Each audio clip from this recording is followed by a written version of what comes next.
जाएगी तो यह होना ही था। जो माँ बच्चे का मन इतना बढ़ाया उसको तो एक दिन इसको भोगना ही था महाराज। आज बेटा दूसरे को गाली दे रहा है, उसको नहीं मना कर रहे तो कल आपको देगा ही, यह तो तय है। और जब माता के केस को पकड़ करके लगा पीटने तो धुंधली चिल्लाने लगी, अरे बेटा तुम क्या कर रहे हो, तुम्हारे लिए हमने ये किया है। कह रहे यार मुझे पैसा चाहिए और कल मुझे पैसा नहीं मिला तो मैं तुम्हारा वध कर दूंगा। महाराज तुरंत कोई कूद पड़ी और आत्महत्या कर लिया।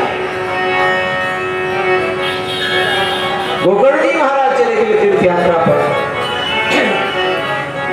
भाई भी नहीं पिता भी चले गए और माता भी मर गई। तो पता चला इसने 5-5 वेश्याओं को लाकर रख लिया। 5-5 वेश्याओं को लाकर रख रहा तो खर्चा भी बढ़ गया। अब खर्चा बढ़ा तो भाई कहीं कमाई तो है नहीं, तो चोरी करने लगा, डाका डालने लगा, दारू शराब मांस मदिरा का पान करने लगा। जो था ही एक दिन की बात है, राजा के यहाँ डाका डाला। इसको लगा कि राजा मुझे समझ नहीं पाएगा। और जब धन ले आकर के वेश्याओं को दिया तो वेश्याओं ने विचार किया कि ये तो बहुत सारा माल ले आया है और हो ना हो एक दिन ये पकड़ा जाएगा। जब पकड़ा जाएगा तो हम लोगों को भी पकड़वा देगा और उसके साथ साथ हम लोग भी दंड की भागी बनेंगे। इसलिए ढेर सारा मदिरा का पान करवाया और गला दबाकर दोनों हाथों को बांध दिया, पैरों को बांध दिया। गला दबाकर मार रही है लेकिन नहीं मर रहा है, चिल्ला रहा है। और जब चिल्लाने लगा तब एक वेश्या ने क्या किया, गरम गरम कोयले की आग लेकर के आई और उसे मुंह में ठूस दिया कि आवाज बंद हो जाए। और आवाजें नहीं बंद हुई, सदा के लिए आवाज बंद हो गया। कि तपता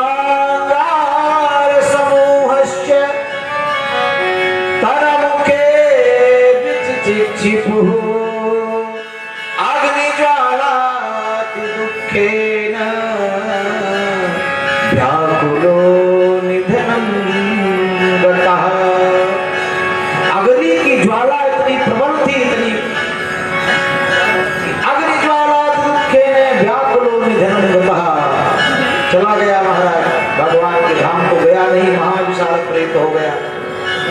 आने जाने का रास्ता भी बंद कर दिया महाराज। एक दिन गोकर्ण जी महाराज के मन में हुआ चलो जन्मभूमि का दर्शन करें, क्योंकि जननी जन्मभूमि स्वर्गादपि गरीयसी। आए जन्मभूमि पर देखा तो महाराज चारों तरफ महाराज झाल हो गया है, कचरा हो गया है।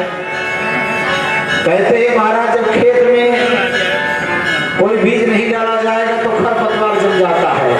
उसी तरह से जब ये हमारे दिमाग में सकारात्मक ऊर्जा नहीं जाएगी तो नकारात्मक ऊर्जा अपने आप आ जाएगी। इसीलिए सकारात्मक ऊर्जा लेनी जरूरी है। अब घर का साफ सफाई नहीं हो रहा, तमाम झाड़ उठ गया। एक जगह साफ करके बैठ गए, रात्रि को ध्यान करने लगे। और जब ध्यान करने लगे तो पता चला महाराज कि कोई हाथी आ रहा है, कोई बैल आ रहा है, कोई भैंसा आ रहा है, कोई गधा आ रहा है।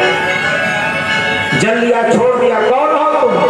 उसने कहता है कि हम भ्राता तो दीयोस्मि धुंधकारी नामता। मैं आपका भाई, बड़ा भाई हूँ, मेरा नाम धुंधकारी है। अच्छा तुम धुंधकारी हो? अरे तुम तो प्रेत कैसे हो गए महाराज?